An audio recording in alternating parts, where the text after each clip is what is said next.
Welcome to this week's episode of FreeMind Local. We are sitting down with Chris Rommel, the co-founder of Bierhall Brewing Company in Lancaster, Pennsylvania, as they celebrate 1 year in business this month. We reflect on the past 12 months, we dive into mental health in the alcohol industry, and we explore the power of collaborating with your competition in order to lift up the entire community. Let's check out Chris's story. So I'm Chris Rommel, Bierhall Brewing Company, and we founded last year, so we're 11 months old, so I guess that's 2023. Awesome. So we're in Lancaster, Pennsylvania right now, out on New Holland Pike. Yeah, just north of Lancaster City. Awesome. So let's talk a little bit about geographically. There's a lot of breweries downtown in Lancaster. I love the fact of where you are because you're a little bit outside and you have parking. Yeah, so that was big for us when we selected our location. We looked at a bunch of spots. It took us a couple of years to find a location.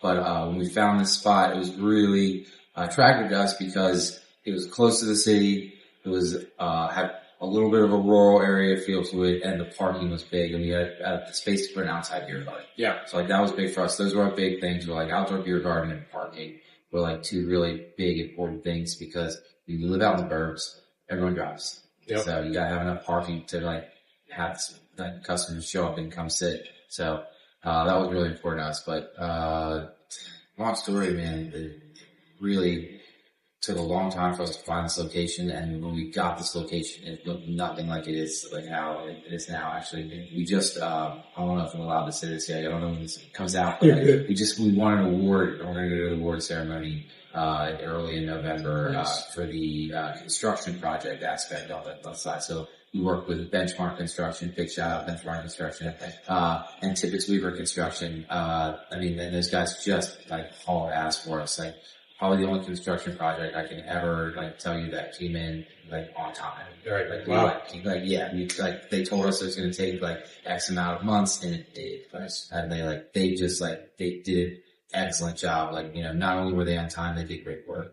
So big shout out to Benchmark Construction for just keeping us on time and allowing us to open our doors last November. Yeah.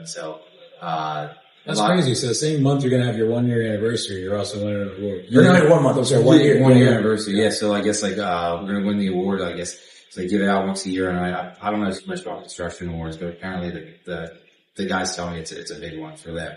So they're happy to win. So we're going to go out and celebrate and go to the award show. It should be really fun. That's awesome. So we're excited. We keep up with those guys. They come in here and we became pretty good friends with them along the way. So it's just a good relationship to have. You tell anyone that'll listen, they did great work for us. So that's awesome. And that's one of the things I was over, with, Derek Wolf over at Wolf Brewing in Canonsburg a couple hours ago. And we were talking about that as well. And one of the things I have to point out to a lot of people is a lot of times in the business world, it's cutthroat, it's competition, and it's all this stuff, and there's contractors that are a pain in the ass and all these other things. Yeah. One of the things that I've learned in the past 20 years working in the craft beer industry specifically is with all the collaboration that goes on, with all the different things that go on, it's an anomaly to the business world, the way the relationships work. Yeah, I can't disagree with that. Not a lot of guys get into brewing, because they think they're going to make, $1 billion and drive a Ferrari.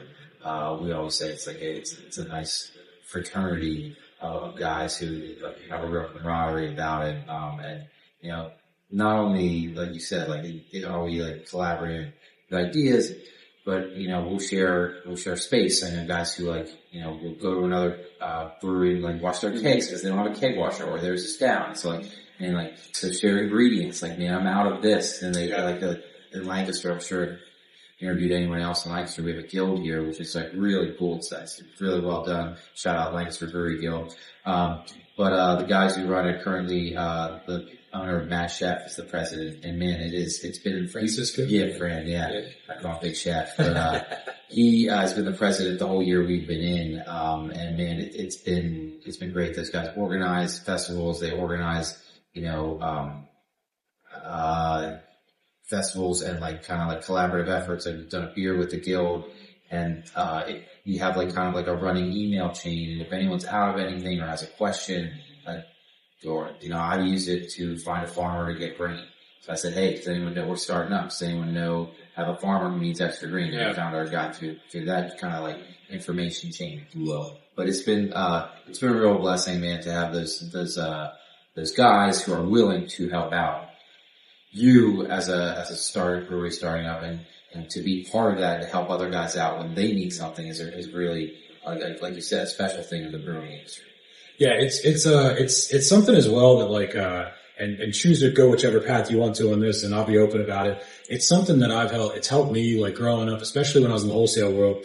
It was a lot of suits and boardrooms and things like that, and the industry was a little different.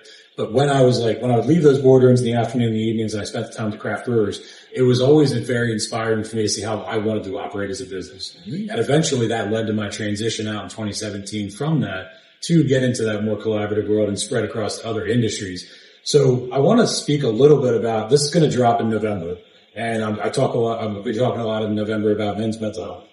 And one of the things I want to talk about in this episode is, if you want to, is that collaboration, and is that sounding board when you're not a bunch of guys living in silos trying to compete with each other and stroke each other's egos or have pissing contests. Yeah. And instead you're working together. Talk a little bit about how that's not what you hear from other industries as well. Like it's a bunch of guys that are building each other up.